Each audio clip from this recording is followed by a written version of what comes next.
আসসালামু আলাইকুম এভরিওয়ান, আশা করি আপনারা সবাই ভালো আছেন। আজ আমি খুবই গুরুত্বপূর্ণ একটি টপিক নিয়ে আলোচনা করব। আমরা প্রতিনিয়ত অ্যাপস ইনস্টল করে থাকি, আবার প্রয়োজন শেষ আমরা কিন্তু আবার আনইনস্টল করে দিই। এতে দেখা যাচ্ছে ফোনে কি আসলে কি ওই অ্যাপসগুলো কি আনইনস্টল হয়েছে।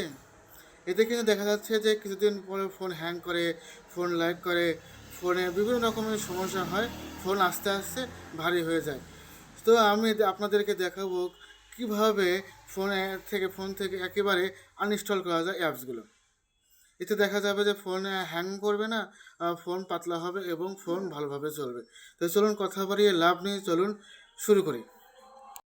আমরা চলে আসলাম ফোনের ডিসপ্লেতে। প্রথমে আমরা যাব প্লে স্টোরে। ফোনের সবারই প্লে স্টোরের অপশনটি আছে, তো প্লে স্টোরে আমরা প্রথমে চলে যাব। তো চলে আসলাম ফোনের প্লে স্টোরে।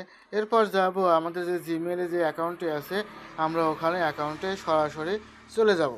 তো আমরা চলে আসলাম। এরপরে দেখা যাচ্ছে ম্যানেজ অ্যাপস অ্যান্ড ডিভাইস। তো ম্যানেজে আমরা সরাসরি চলে আসলাম। তারপরে যাব আমরা ম্যানেজে। আমি উপরে দেখতে পাচ্ছি ম্যানেজ নামে একটি অপশন আছে, তো সরাসরি চলে আসলাম ম্যানেজ অপশনে। তো এরপরে আমি যাব দিস ডিভাইস নামে একটি অপশন আছে, তো দিস ডিভাইসে আমি চলে আসলাম, প্রথমেই আছে এটা। তারপরে নট আনইনস্টল নামে একটি অপশন আছে, তো সরাসরি আমি চলে আসলাম নট আনইনস্টলে।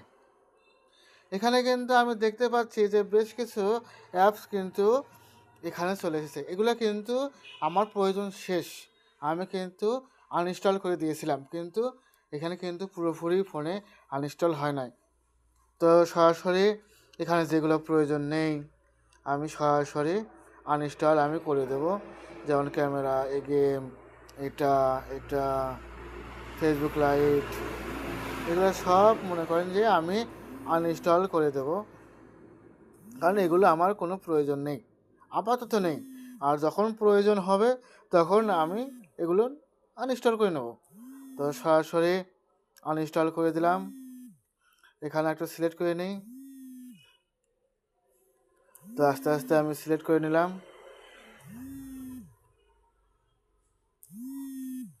এখন আমরা সরাসরি চলে যাব ডিলিট অপশনে। উপরে দেখতে পাচ্ছি ডিলিট, তো সরাসরি ডিলিট। এখানে রিমুভ নামের একটি অপশন আছে, রিমুভ। তো সরাসরি রিমুভে চাপ দিলে এগুলো কিন্তু অটোমেটিকলি আপনি দেখতে পাচ্ছেন যে আনইনস্টল কিন্তু হয়ে গেল, একদম কিন্তু ভিতর থেকে। তো আশা করি আমরা যদি এইভাবে আনইনস্টল করে দিই, তাহলে সে ফোনও ভালো থাকবে এবং ফোন ব্যবহার করে আপনি অনেক আনন্দ পাবেন, মজা পাবেন। তো আশা করি আমার ভিডিওটি ভালো লেগেছে। যদি আমার ভিডিওটি ভালো লেগে থাকে অবশ্যই লাইক, কমেন্ট এবং ফলো দিয়ে পাশে থাকবেন। আসসালামু আলাইকুম।